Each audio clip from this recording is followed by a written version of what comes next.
Alright guys, welcome back. So laid out here on the bench, I've got two different rifles. Here on the bottom, I've got my Spikes tactical rifle that I just finished building, and then the rifle up top is my Sig MCX. Now, just looking at them, you might think the rifles look very similar to each other, but actually they're two different rifles. Looks aside, the Sig MCX is kind of a new design, kind of an evolution forward, in my opinion, from your standard AR15. And I see a lot of questions being asked, and I've actually had some questions asked on my videos, about what is the difference between a regular AR and the Sig MCX. They really look alike. What makes them different? Things like that. So today, hopefully, I can show you guys some of the key components between each other and how these rifles differ, and kind of how the Sig is a whole new animal and kind of an evolution or a step forward from the standard AR15 that we've had for many, many years. So let's just start digging into it. We'll start taking a look at some of the key differences. All right, so first off, let's talk about some of the similarities between these two particular rifles that I have laid out here. Now, both of these rifles do have 16-inch barrels, and they're both chambered in 5.56. Now, there are different variations between these two rifles. The AR you can get in many different configurations, as well as the Sig MCX, but these two particular ones have 16-inch barrels, and they're both chambered in 5.56. Now, to continue on with the similarities, and these are really the only two parts that can interchange between these two rifles, and that's going to be the trigger and the pistol grip. Now, on my MCX, as you probably can tell, I've got a Magpul Myad grip, and I also installed a Geisley trigger. Now, both of those components you can buy and put on the MCX, or you can buy and put on your standard AR15. Like my Spikes here, we have an Ergo grip and the Spikes Tactical Battle Trigger. Now, I could take the trigger out of one and put it in the other, vice versa. Those two parts are interchangeable, but that's really where it stops as far as the parts go for interchangeability. All right, so moving on to the buttstocks on these rifles. Now, here in the front, we've got the standard AR15 that most of you guys are probably familiar with. You're going to have your buffer tube or your receiver extension tube that's going to have to be on the rear of all of your AR15 rifles, because your bolt carrier, when it fires, comes back into the tube. The spring inside springs it forward. So you're going to have a receiver extension of some sort on your AR15 rifle, pistol, whatever it is, because that's how the rifle functions. But you can put on pretty much any stock that you want. There's hundreds of different options on what kind of stock you can choose. So most of you guys are probably familiar with this style. Now, the Sig MCX, on the other hand, actually has a folding stock. And if I can do this around the tripod, as you can see, the stock folds out of the way, and you can actually fire it this way, because as you notice, there is no buffer tube or receiver extension on the Sig MCX, and that's one of the features of the MCX that a lot of people like. When you can fold that up and make it really nice and compact for storage or transportation. You can make it really short and actually jam it into a backpack if you're going hiking. If you've got a big enough pack or whatever. So the buttstocks on these rifles are completely different, but for the MCX, just like the AR15, there are other options available. This one is just the standard, very thin, non-adjustable as far as length of pull goes, metal stock, but they do make different stock options that are collapsible and foldable. They also have third-party or aftermarket adapters to where you can actually run a buffer tube on it and run one of your favorite stocks from Magpul or whoever. So you have a lot of different options for the MCX as well, but you don't have to have that buffer tube. And once we break the rifles down, I'll show you guys the internals. You'll kind of see why you don't need it, because the MCX does have a different operating system. But as far as the buttstocks go, they are pretty different in the way they have to function because of this buffer tube and things like that. Now, as far as breaking the rifles down, like separating the uppers from the lowers to get to the internals, it's going to be the same way on both rifles. As you can see, I got the Spikes rifle taken apart. The Sig is still together, but it's the same way. You just got your pivot pin and your takedown pin. You just pop these two pins out, just like that, and you can take the upper off the lower, and the same goes for the Sig MCX. So now we're going to take a look at the internals of the rifle, and this is where the two rifles are going to differ quite a bit. Now, on the standard AR15 that a lot of us are probably used to, you just pull your charging handle back, and you can pull your bolt carrier group out and your charging handle out. Now again, the AR15's been around for a long time, so a lot of you guys are probably familiar with these components. Your charging handle, your bolt carrier group with your bolt. This is a full auto profile pretty standard stuff that like I said, a lot of you guys are probably used to it. Now the Sig MCX on the other hand is completely different on the inside. Now as far as getting everything out, again, just pull on your charging handle, pull the bolt carrier group out, pull your charging handle out, and same as the AR15. Now the charging handle may look similar, but they are a little bit different. You cannot put the charging handle from the AR and the MCX or vice versa. They are a little bit different, so the MCX is proprietary as far as that goes. But here is where you're probably going to see a big difference between the two. Now this is where, I told you guys when we were looking at the butt stock, this is how the Sig MCX is able to have that folding stock. Now you can see that it does have these two springs here. They are on a plastic rod that goes through it, but you do have your two springs here. And what this is doing is using the springs on the inside instead of having the spring in your buffer tube. So when your bolt carrier group cycles, this is the spring that operates it. It doesn't have to go back into the buttstock and have that spring operate it. So this is how you're able to have that folding stock. Everything is contained inside the upper receiver.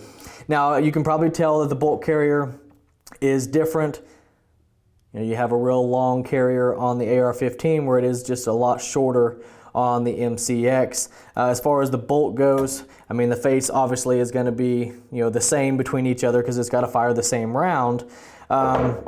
But as far as the bottom profile goes, you can see that that is pretty similar there. The firing pins, as far as I can tell, are the same. We'll break this down here in a minute. But as far as that goes, that the firing pin's probably the same.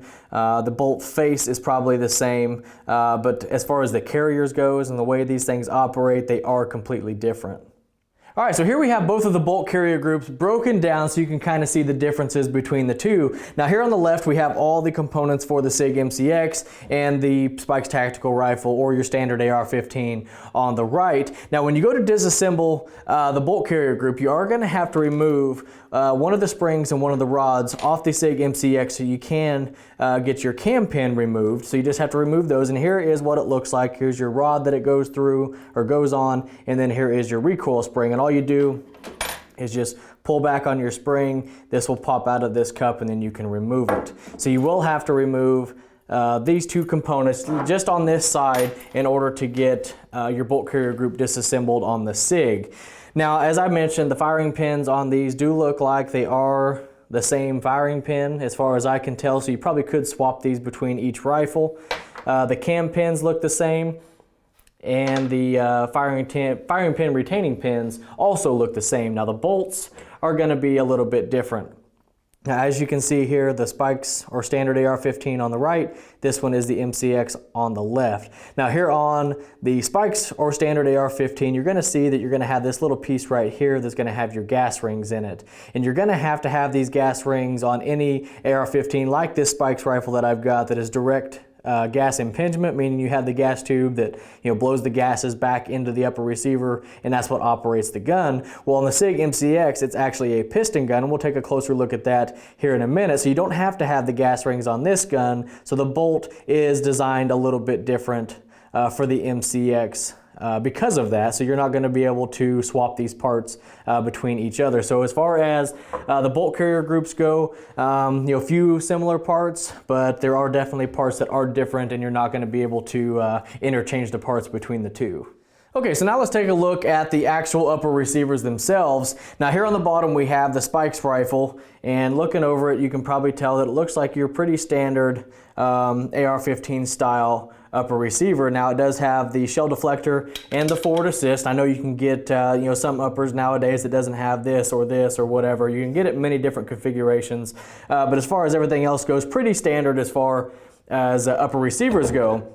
Now on the MCX, you're going to notice a few different things. You're going to have some grooves right here, and that's for one of the collapsible stocks that Sig offers. So you're going to have these grooves cut, and then you're going to have this little plate right here. Now what this is for, and what Sig mentioned this about, is actually mentioned as one of their selling points, but you can take this steel insert out and replace it. Now what this is on the inside of your upper receiver, down there on the inside, when your cam pin, when you fire and your bolt carrier group's moving that cam pin, as it moves back and forth, it can rub against the inside of your upper receiver. And I guess after a while, if you get some wear on the inside, you can replace this piece where you can't on a standard AR15. But with that being said, I've never seen or heard of any upper receiver ever wearing out on the inside of the upper because of the cam pin running against it. So I don't know how important this is, because I've never seen that be an issue, but I'm not saying this never happened. I've just never heard of it. And also on the Sig MCX, if you notice, you got these two screws here. Now the shell deflector and the forward assist is actually a separate piece from the upper, so you can take this off and replace this piece if you need to. So I guess if you put tons and tons and tons of ammo through it and your shell deflector gets so chewed up that you actually need a new one, you can just pop these screws out, get a new one from Sig, put a new one on, and you've got a fresh one in there. But again, I've never seen a shell deflector get so chewed up that it had to be replaced. But again, if it does, you have the option to change it out. Now, as far as I guess the inside, the only difference is on the Spikes tactical rifle, as you can see up there towards the front, you're going to have your gas tube coming into your upper there, whereas you're not going to on the MCX because this is a piston gun, so you're not going to have a gas tube there. Your dust cover is going to be the same on both rifles and all that. So that's really the main differences on the actual upper receivers themselves.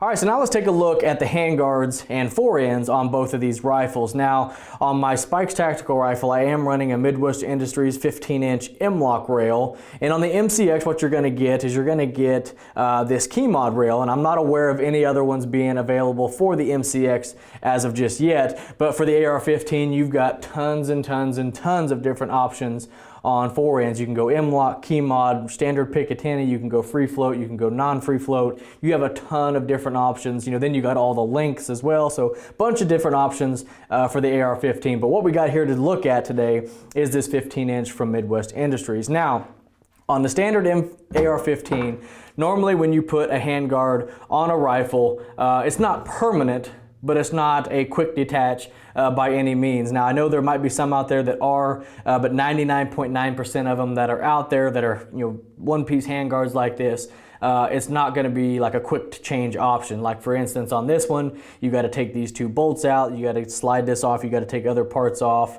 then you're going to have loose parts. So it's not something you can easily take off, put back on without any tools, things like that. So that's pretty much how your standard AR-15 handguards are going to work.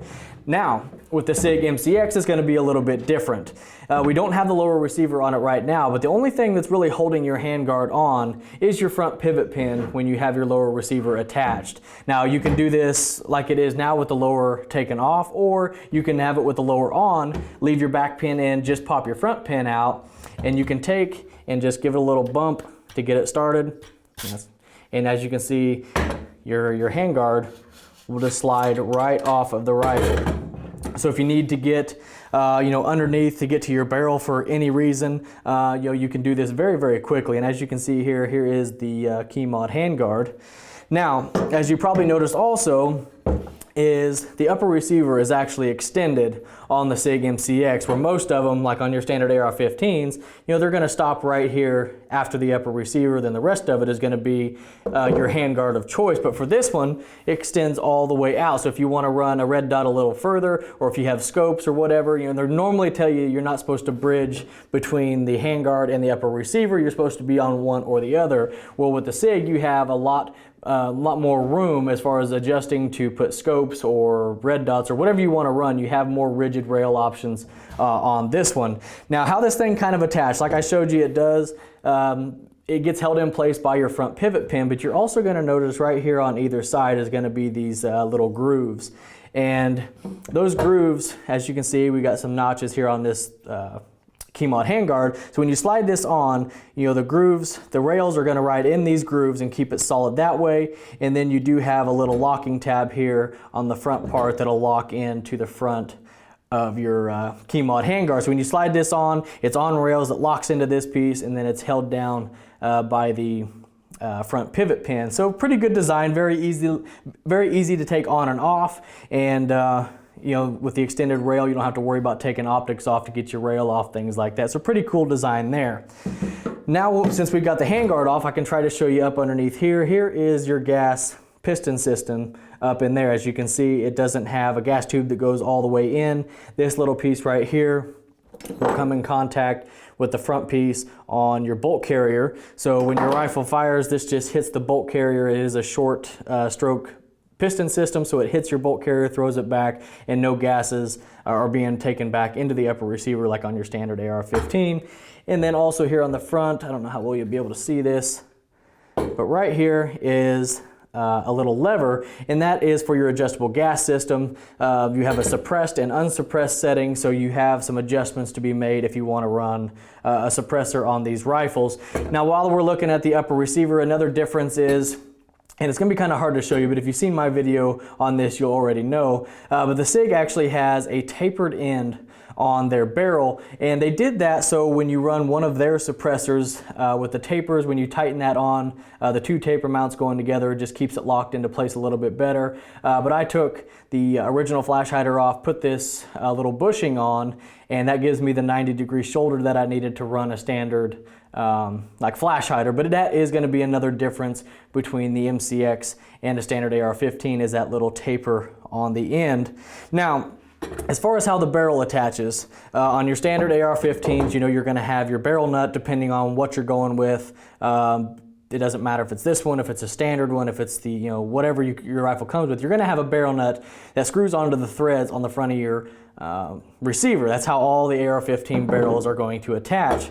Well, the MCX is a little bit different again. You're going to have these two screws right here. You can just back these two screws out, take your barrel out, pop a new barrel in, put these back in and torque them. I can't remember what it is, but you just torque these two back down and you're back in business. So you don't have to worry about having any, I guess, special tools like a barrel nut wrench to take these off. You just got two screws, which I think is like a T27 or something like that. It's a Torx bit. So all you need to do is have a Torx bit in some way to get the proper torque on these. So it is a lot faster to change barrel outs. Now with the MCX, it is a multiple caliber rifle. They're going to be offered in 300 blackout and 7.62 by 39. So you can quickly take these barrels out, put the new barrel on, change a couple other components, and you can change calibers pretty quickly. So that is another difference between the MCX and your standard rifle.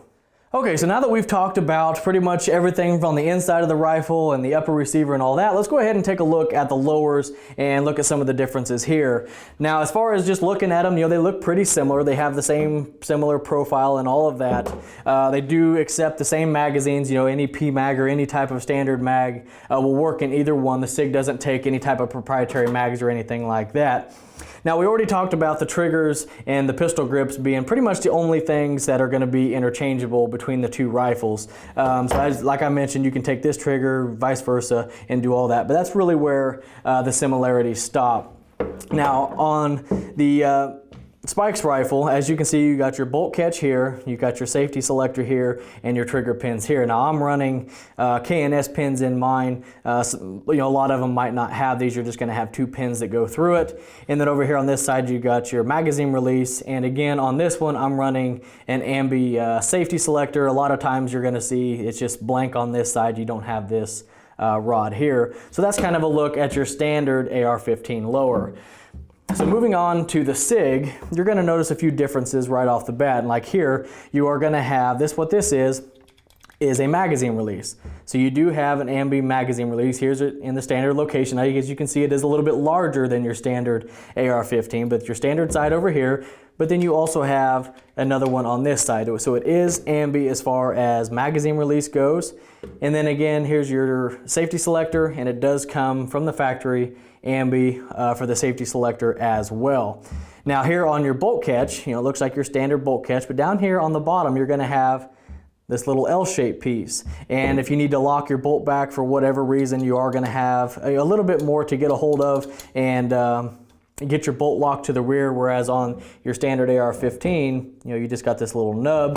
So you do have a little bit extra here if you need to lock your bolt to the rear. So you do get a lot more features with the Sig MCX than you do on a standard AR-15 rifle. Now, as you can see, the trigger guard is oversized and built in to this one, whereas this one, you got to add whatever trigger guard you want. Now, I do have an extended one here from Spikes, so it is extended like the MCX, but I had to add that separate. The MCX is going to have that already from the factory.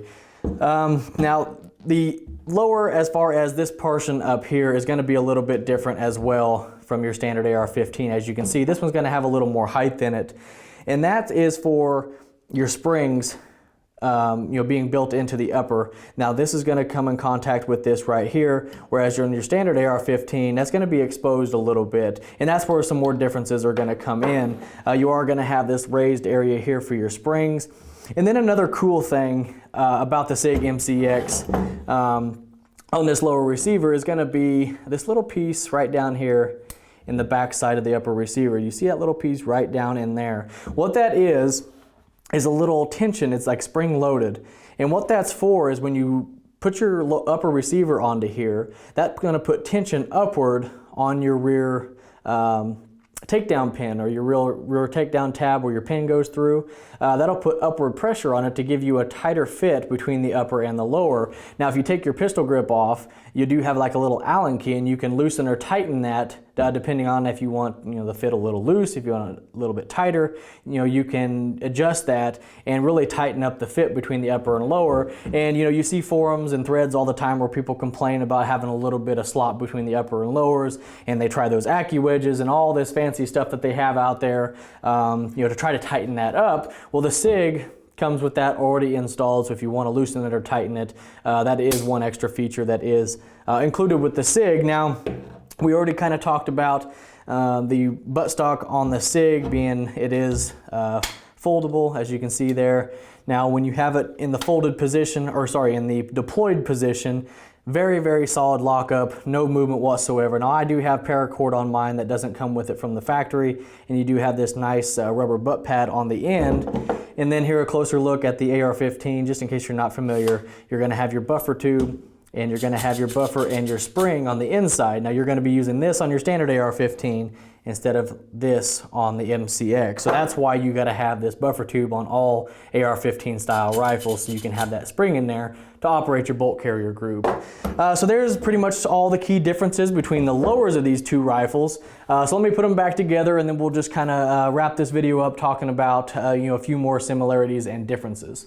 Alright guys, so there is sort of a comparison between the standard AR-15 that we've had for many, many years and the Sig MCX. Now, like I said, the reason I wanted to make this video was because I see a lot of times online people asking, hey, these rifles look the same, what makes them different? I've had some comments on my videos asking what the differences were. So I really hope that this little comparison video helps some of you guys out, kind of understand what the differences are and how the Sig really is, a whole new animal as far as, a 16-inch rifle is concerned. And again, they do look similar if you just put them side by side, but once you really start looking at all the little details, taking them apart, looking at the insides, you can really see that the rifles really are different in almost every way from each other. You got the trigger and the grips that interchange, but that's about it. But anyhow, guys, if you have any questions or comments about these two rifles, this video, or anything else you see here on the channel, ask in the comment section below, and I'll do my best to get back with you. And as always, I appreciate everybody watching. I appreciate everybody subscribing, and we'll catch you in the next one.